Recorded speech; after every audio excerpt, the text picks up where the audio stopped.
All right, good morning, everyone. I'm Roman Miller, and this is our weekly briefing covering the period from Thursday through Wednesday, and this is on October 24th, 2024. So, looking at the upcoming weather pattern, we do have a dry cold front which crosses the Commonwealth this morning, and that's going to bring us some breezy and dry conditions, as well as an increased risk for fires.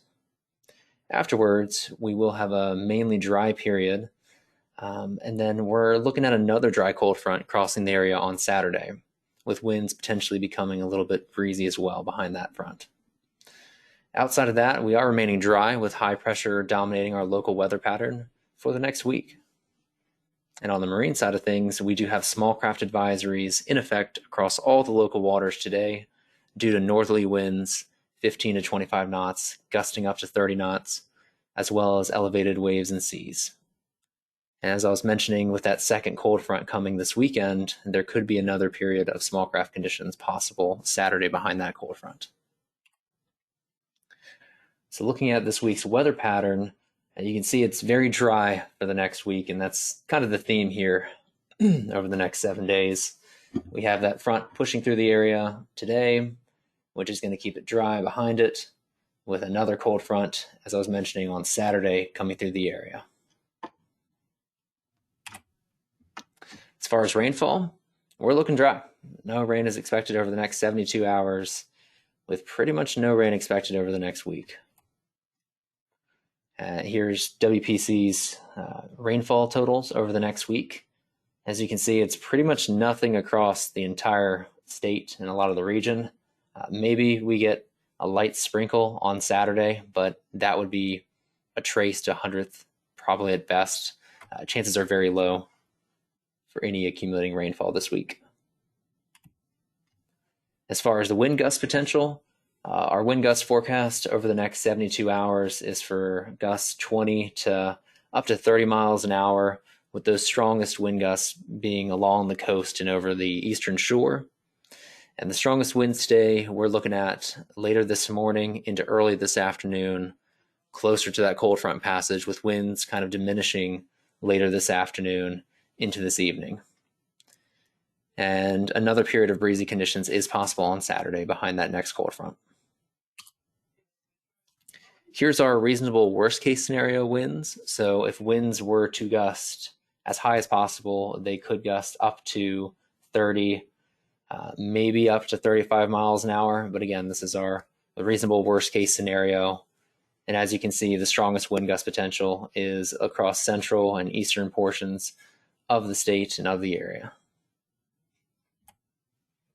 Regarding fire weather risk, we do have an increased fire danger risk today across much of the area north of the Virginia-North Carolina border, and that's due to our minimum relative humidity values around 30% inland this afternoon, combined with our north to north-northwest winds gusting 20 to 30 miles an hour. Our RRH values today are looking at around 30% for most of the area away from the coast, a little bit higher along the coast and across North Carolina. So that's really what's driving that increased fire danger today, is the combination of those low relative humidities and that wind. And then I will mention that there is another potential on Saturday.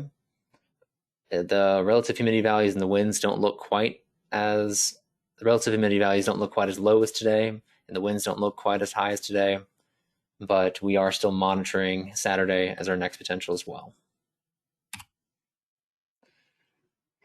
The regional forecast summary, you can see the next several days, temperatures are pretty much in the upper 60s to low 70s for most of the days, with the two cold days being Sunday and Monday. That's relatively speaking, as our high temperatures are still looking in the 60s. Regarding the marine wind probabilities, we do have a pretty high chance for small craft conditions today. And there is technically a very small chance for gale conditions, but that would probably just be one or two gusts around 35 knots. It's not a very high chance at all, mainly small crafts.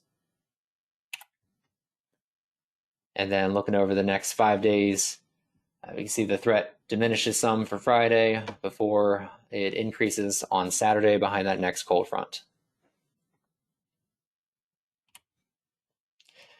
And regarding the exact wind gust potential, we're looking at gust potential around 30 knots over the bay and coastal waters, a little bit lower up the rivers, with waves in the bay of 3 to 4 feet and seas over the coastal waters of 4 to 6 feet, with another period of elevated winds and seas possible Saturday behind that next cold front.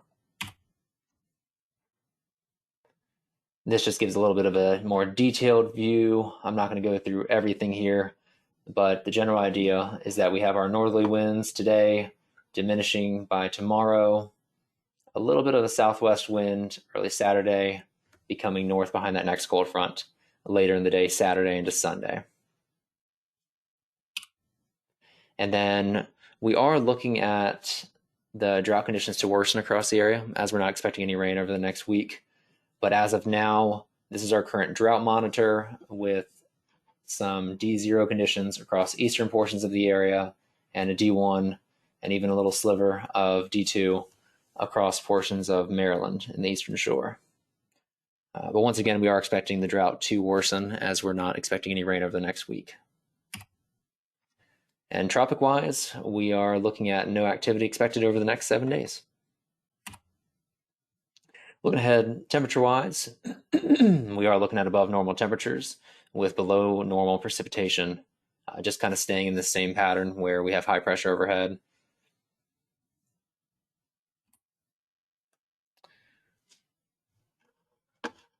That's everything I have. Thank you.